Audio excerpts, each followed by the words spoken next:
postavitvi vsakega sistema ali pa upeljave nekega orodja za razvoj zaposlenih je vedno izziv to, da zaposleni to vzamejo za svoje in da vidijo dodano vrednost.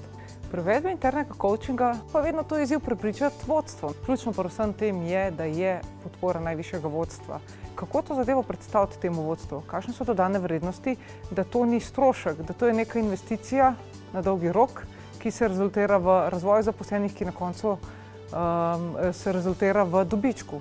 Zakaj je coaching pomemben za nas vse? Zato, ker vse tisto dobro in vse tisto, kar potrebujemo, mi tako in tako nosimo v sebi. Potrebujemo pa nekoga, da nam na tej poti pomaga iz točke A v točko B. Coaching je nekaj, kar te, kadar skreneš s poti, kadar začneš iskati razne stranske poti, pripelje nazaj. Prednost coachinga je tega, da dejansko ti nekdo odpira razmišljanje in misli v načinu, da sam sebe vprašaš, kaj to zame pomeni in kaj si dejansko jaz želim.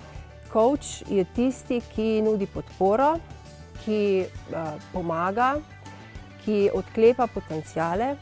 Zaradi tega je učinkovit, zaradi tega se nam dvigne učinkovitost pri delu, smo bolj fokusirani, lažje postavljamo prioritete, se pri tem bolj počutimo. To je korist delodajalca, ampak ta, da se dobro počutimo, je pa blazno velika korist od vsakega posameznika. Ko smo nekako prišli do tega, kdo bo sodeloval v internem coachingu, kdo bodo tisti interni coachi, smo se tudi potem odločali, koga imeti za izvajalca, kdo je tisti, ki bo nas pripeljal do te točke, da smo mi vsi za to usposobljeni in da dobivamo neka znanja, ki jih lahko tudi po nekaj letih uporabimo. In dejansko smo z Aleksandrom vse to dosegali, ali pa določene stvari še malo presegali, ker nas je on tudi ves čas dajal ven iz cone udobja. Vsaka stvar, ki je naredil z razlogom. Mi smo mu pa zaupali pri temu. Ta njegova energija, ki jo izžareva, in pa to, da dejansko verjame do vsakega, da bo naredil, dosegel tisto, kar si je zadal. Tekom tega izobraževanja pri Aleksandru Šinigoju, ki smo ga bili deležni, sem v bistvu ugotovila, da je najbolj pomembno za coacha to, da ustvari en prostor in gradi zaupanje s klientom.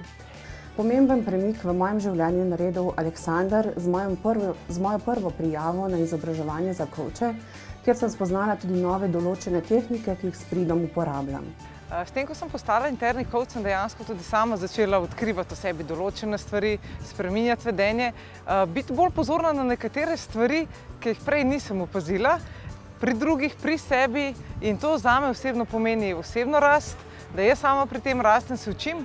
Kar mi pa največje zadovoljstvo je pa to, da jaz lahko nekomu pomagam, da se razvija in ustvarja dodano vrednost zase.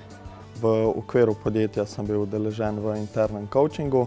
Tekom coachinga se mi je pojavila ena nova priložnost, nek nov izziv, nek karierni premik in na začetku je bilo to stresno, nisem vedel, kaj bi, polno enih vprašanj se mi je porajalo v glavi in tukaj bi rekel, da je bil Primož enih ključnih ljudi, ki mi je pomagal, da sem se na koncu odločil. S tem, da bi pa poudaril, da mi on nikoli ni podajal odgovorov, ampak ker se mi je zdelo zelo zanimivo, mi je on postavljal vprašanja, na podlagi katerih sem si potem sam odgovoril in da sem na koncu res rekel, ok, to je pa zdaj to. Je res fenomenalna izkušnja. Sem že 15 let v banki in tekom moje kariere se je dogajalo marsikaj. Prišla sem do nekega razpotja, do neke blokade v karieri in na to sem se obrnila pač na spletno stran naše kadrovske službe, kjer sem zasledila pomoč v obliki coachinga.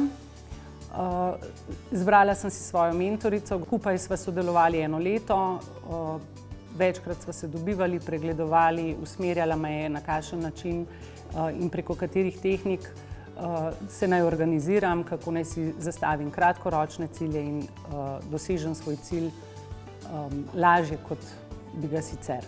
Meni je ta coaching najbolj pomagal pri umiritvi same sebe. Predvsem zaradi tega, ker sem se naučila poslušati in tle mislim, da sem naredila velik korak naprej. Prihajam z NLB kontaktnega centra, kjer sem zaposlena že kar 25 let. In ob zadnji menjavi me je direktorica spodbujala k temu, da si izberem tudi coacha. Pa moram kar priznati, da mi najprej kar ni bilo do tega. Pa sem se izogibala, saj ne rabim, zakaj pa sploh. No, ampak potem se je pa zgodil nek dogodek in sem zagledala Marjano Gona daleč in v isti sekundi sem vedela, da si želim, da bi bila ona moj coach. In ona je meni znala v nekih momentih tudi odpirati oči, da sem sama našla potem neke končne rešitve, ki so pripomogle k temu, da sem tudi v službi bila veliko zadovoljna, najdla svoje pravo mesto in se ponovno počutila zelo koristno na svojem novem delovnem mestu. Pa moram reči, da ne samo v službenem času, v moji karieri, ampak poznala se je tudi v mojem privatnem življenju. Ravno zato bi priporočila mogoče vsakmu sodelavcu, ki se znajde v nekem takem prelomnem obdobju, v času, ko menja delovno mesto, ko išče neke svoje nove izzive, neko svojo novo vlogo v tej banki, da je zelo, zelo fino, če si takrat umisli coacha.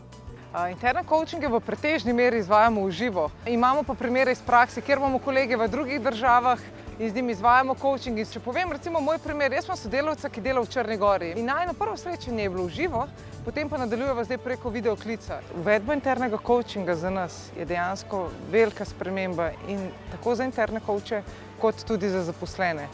Interni coachi so v dvojni vlogi, so zaposleni, sočasno sodelavci, prav tako pa tudi interni coachi in so del pomoči svojim sodelavcem pri njihovem osebnem razvoju. Ljudje, ki so bili deležni coachinga, so spremenili vedenje pri vodenju, so manj, če temu lahko rečemo, agresivni v komunikaciji, so začeli bolj poslušati ljudi, biti pozorni na to, kar se jim pove.